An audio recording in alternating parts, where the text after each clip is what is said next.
जय हिंद दोस्तों, welcome back to my channel. आज हम लोग बात करने जा रहे हैं देश के सबसे बड़े कोर्ट सुप्रीम कोर्ट के बारे में। तो हम लोग सुप्रीम कोर्ट के बारे में ही क्यों बात कर रहे हैं? एक तो सबसे बड़ी बात यह है कि ये पूरे देश की हाईएस्ट बॉडी है। हाईएस्ट बॉडी है किस बारे में? जुडिशरी के केसेस में लेकर ये सबसे उच्च न्यायालय है, सबसे हाईएस्ट कोर्ट है जहां पे हम जा सकते हैं अपनी परेशानियों को लेकर। दूसरी बात यह है कि अभी हाल ही में एक दो दिन पहले पाकिस्तान के सुप्रीम कोर्ट में पहली बार एक महिला न्यायाधीश की नियुक्ति हुई है, वहां पे अपॉइंटमेंट हुआ है पहली बार। ये इस बात से भी खास हो जाता है कि कहीं ना कहीं हमने पिछले महीने में सितंबर में हमने देखा था कि इंडिया के सुप्रीम कोर्ट में भी, हमारे देश के खुद के सुप्रीम कोर्ट में भी 9 जजों की नियुक्ति हुई थी, जिसमें से 3 जज जो थी हमारी महिलाएं थी। तो दोस्तों, हमारे सुप्रीम कोर्ट का, इंडिया के सुप्रीम कोर्ट का जो एस्टेब्लिशमेंट हुआ था वो हुआ था 26 जनवरी 1915 को। जब 26 जनवरी 1950 को सुप्रीम कोर्ट का एस्टेब्लिशमेंट हो गया था, तो उसके बाद हम लोगों ने टोटल 39 ईयर्स लिए। 39 ईयर्स मतलब 39 साल लग गए हमें पहली बार महिला जज को सुप्रीम कोर्ट के अंदर अपॉइंट करने में। और जो सबसे पहली बार जो महिला जज अपॉइंट हुई थी उनका नाम था फातिमा बीवी। ये कौन से साल में अपॉइंट हुई थी दोस्तों? तो ये 1989 में पहली बार जो है अपॉइंटमेंट हुआ था किसी भी फीमेल जज का इंडियन जुडिशरी के हाई कोर्ट, सुप्रीम कोर्ट में।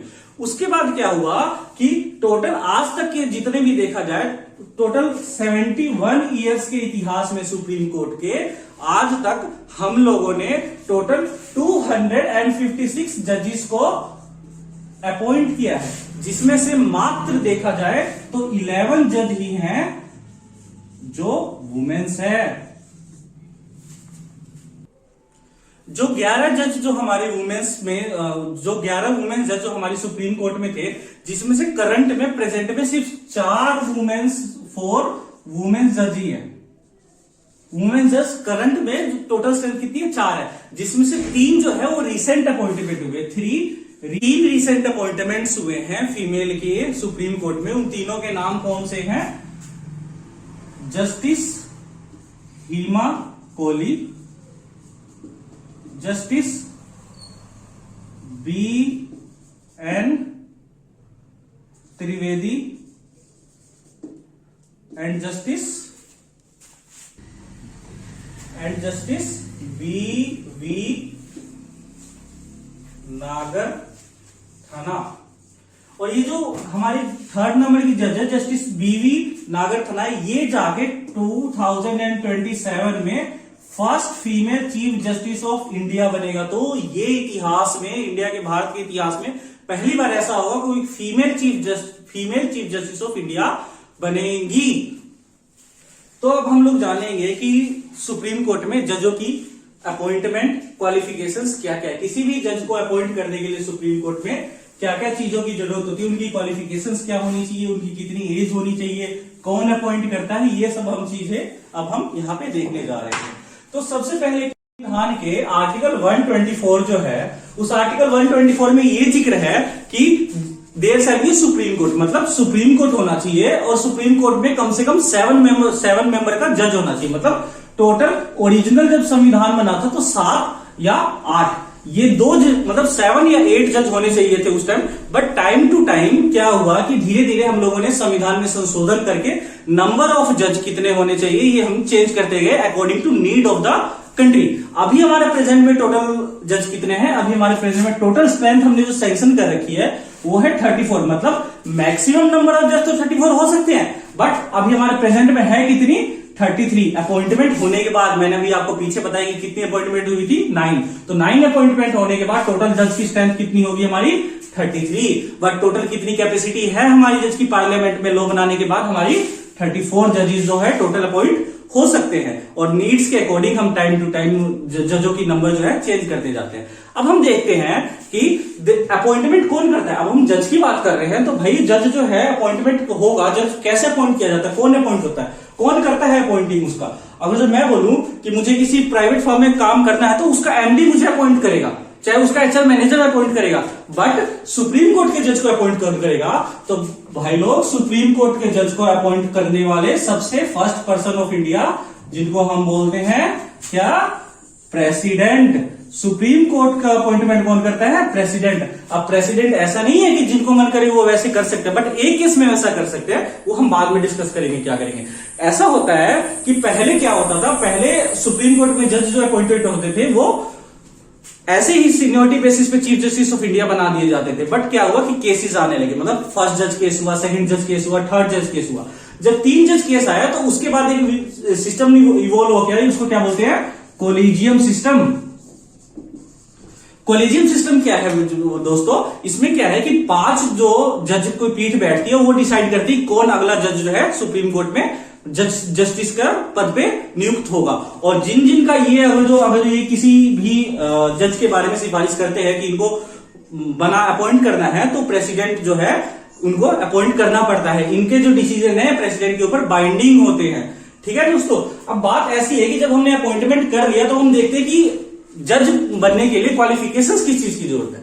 तो क्वालिफिकेशंस जब हम देखेंगे, अब एक बात बताइए, जुडिशरी है वो भी सुप्रीम कोर्ट, किसी भी देश की टॉप मोस्ट कोर्ट को सुप्रीम कोर्ट बोलते हैं। तो जब सुप्रीम कोर्ट है और वो इस देश की सुप्रीम कोर्ट है, तो कहीं ना कहीं हम ये देखेंगे कि इस देश में अपॉइंट होने के लिए, टॉप मोस्ट बॉडी में अपॉइंट होने के लिए, जज बनने के लिए, चीफ जस्टिस ऑफ इंडिया बनने के लिए, तो सबसे पहले रिक्वायरमेंट तो यही है ना कि वो सिटीजन होना चाहिए।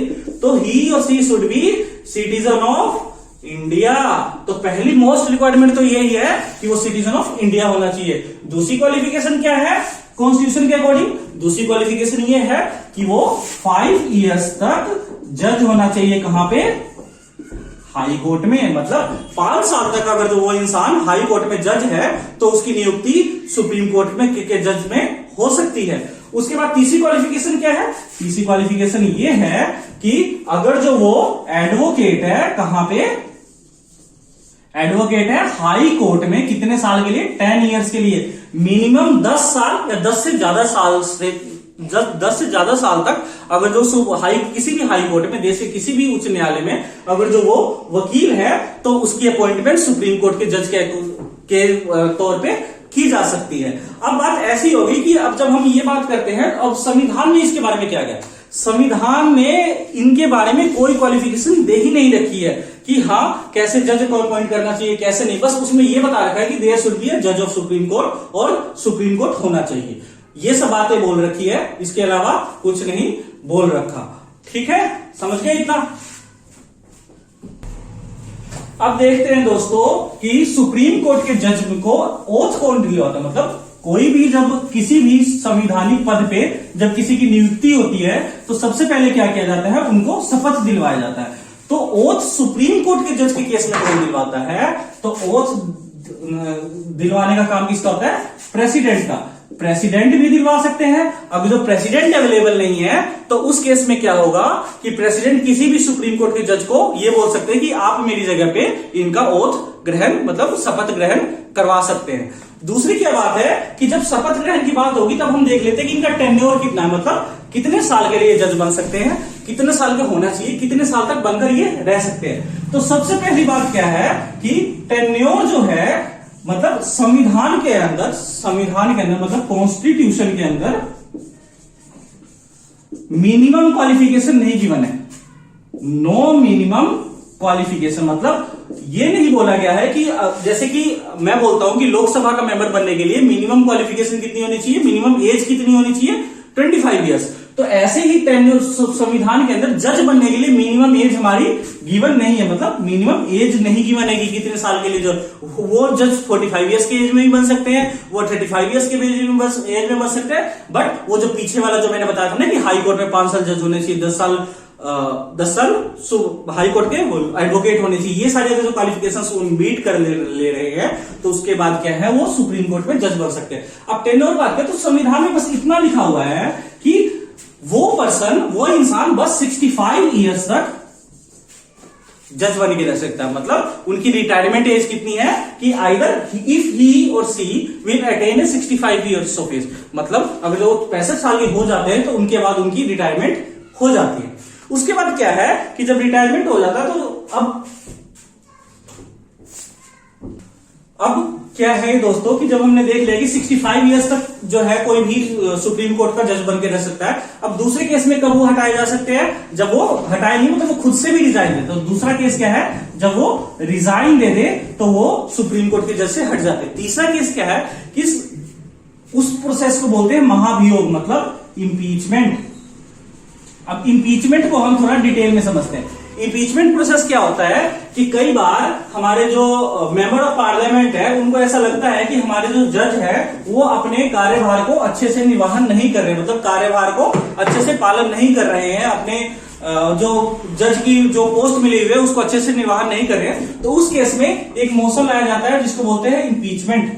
ये हम पढ़ रहे हैं कि कैसे हम सुप्रीम कोर्ट के जज को रिमूव किया जाता है, मतलब अब हम पढ़ रहे हैं रिमूवल ऑफ सुप्रीम कोर्ट जज।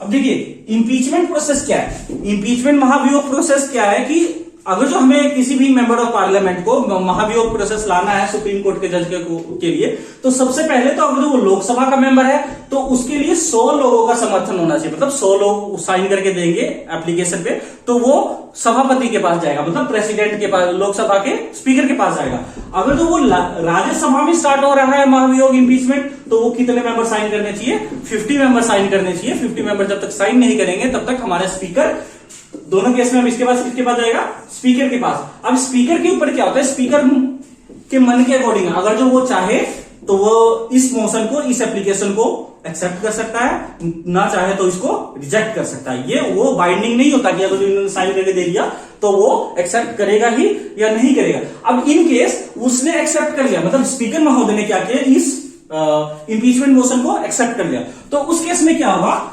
लोकसभा और राज्यसभा दोनों में सेपरेट, मतलब सेपरेटली क्या होगा, स्पेलिंग गलत है, सेपरेटली दोनों में क्या होगा, 2/3 मतलब स्पेशल मेजोरिटी के साथ इस मोशन को, रिमूवल वाले मोशन को पास करना पड़ेगा। स्पेशल मेजोरिटी के साथ रिमूवल मोशन को पास करना पड़ेगा। अगर जो स्पेशल मेजोरिटी, मतलब दोनों में लगभग, लोकसभा में भी स्पेशल मेजोरिटी के साथ पास किया, राज्यसभा में भी स्पेशल मेजोरिटी के पास किया, तब जाके क्या होगा कि उसके बाद क्या होगा, सुप्रीम को प्रेसिडेंट के पास जाएगा। प्रेसिडेंट जैसे ही हस्ताक्षर कर देंगे, साइन कर देंगे, तो उसके बाद क्या होगा, सुप्रीम कोर्ट के जज को रिमूव कर दिया जाएगा जिसके खिलाफ इंपीचमेंट मोशन लाया गया है। और सबसे बड़ी बात यह है, ट्विस्ट ये है कि आज तक किसी भी सुप्रीम कोर्ट के जज को इंपीच नहीं कर पाए हैं, मतलब टिल नाउ नो जज has been impeached in supreme court और हाई कोर्ट। आज तक किसी के भी, एक पीछे दीपक मिश्रा जो जज थे उनके खिलाफ इंपीचमेंट मोशन लाया भी गया था, बट वो निरस्त हो गया था, पास ही नहीं हो पाया था। यही कारण है कि आज तक हम लोग किसी भी उसके, मतलब किसी भी जज को इंपीच नहीं कर पाए। अब हम बात करते हैं कि सैलरी कौन निर्धारित करता है। सुप्रीम कोर्ट के जज जो हैं उन जज की सैलरी कौन निर्धारित करता है, तो सुप्रीम कोर्ट की सैलरी बच्चों कौन निर्धारित करता है, पार्लियामेंट। सैलरी जो है parliament time to time fix करता रहता है। पार्लियामेंट फिक्स कर दिया, अगर किसी जज को 1 लाख सैलरी मिलनी है तो सारे जज को 1 लाख सैलरी मिलेगी, और किसी जज को 2 लाख मिलनी है तो सारे जज को। ये नहीं है कि एक जज के लिए अलग लॉ बनाया जाता है, अलग जज के लिए अलग लॉ बनाया। तो पार्लियामेंट ने जो कानून बना दिया कि हाँ इनकी इतनी सैलरी मिलनी है तो इतनी सैलरी ही मिलेगी। अब हम दोस्तों बाकी टॉपिक पे, अब हम आज के लिए इतना ही, आगे की टॉपिक पे हम आगे बात करेंगे। तब तक के लिए पढ़े चले बड़े चले दोस्तों।